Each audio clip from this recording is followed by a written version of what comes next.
अनुसार यहाँ positive negative त्यही अनुसार नै छुट्याइएको हुन्छ।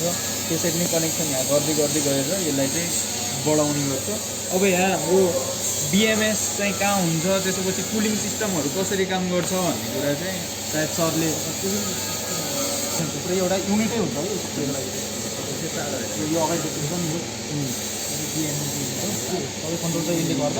अनि योबाट आएको यो कम्युनिकेसनको लाइनहरू चाहिँ यसको सबै डाटाहरूलाई चाहिँ हाम्रो भिसीमा यो के यो चाहिँ MST भनेको यो चाहिँ यो लाइन कट गर्नलाई त्यो फ्युज जस्तो भएको त्यसरी हाम्रो घरमा MCB हुन्छ नि ठ्याक्कैलाई माथिबाट ओपन गरेर निकालिदिएपछि यसको लाइन कट भइदिन्छ नि।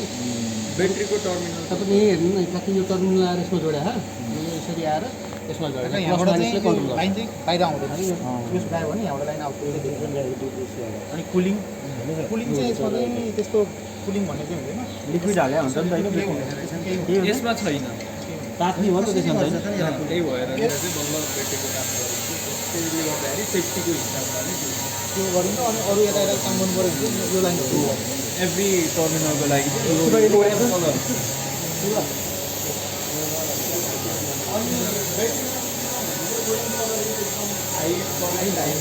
हिँडिराखेको हुन्छ होइन। त्यही भएर त्यसमा हुने कनेक्सनहरू चाहिँ पहिले नै छुपाएर राख्नु हो। गाडीको क्वेसनहरू भन्दा ब्याट्रीको क्वेसन सोध्नु है गाडीको चाहिँ बरु हामी भनिन्छ यहाँ चाहिँ स्पेसिफिक कसरी काम हुन्छ।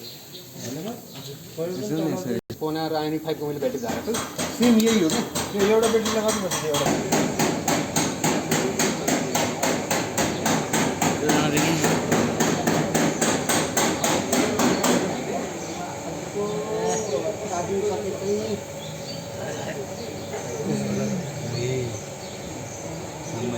ब्याट्री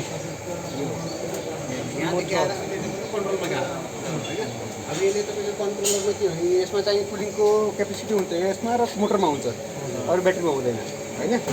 अनि यहाँबाट तपाईँको चार्ज गरिसकेपछि त्यसले यसले अब ब्याट्रीलाई कति दिनुपर्ने हो होइन, किनकि अब कन्ट्रोलर तात्यो भने 30% त्यसले रोक्छ।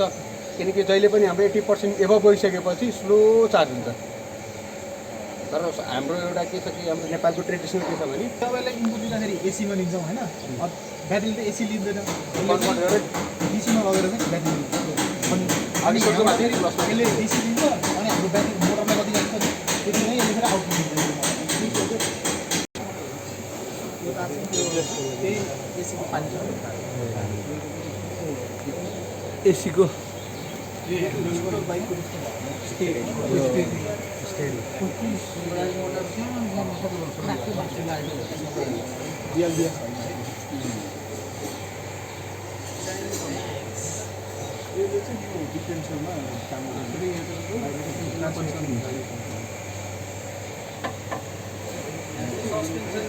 पछाडि त्यही उड्सवाला छ, अगाडि चाहिँ के छ हेर्नु त।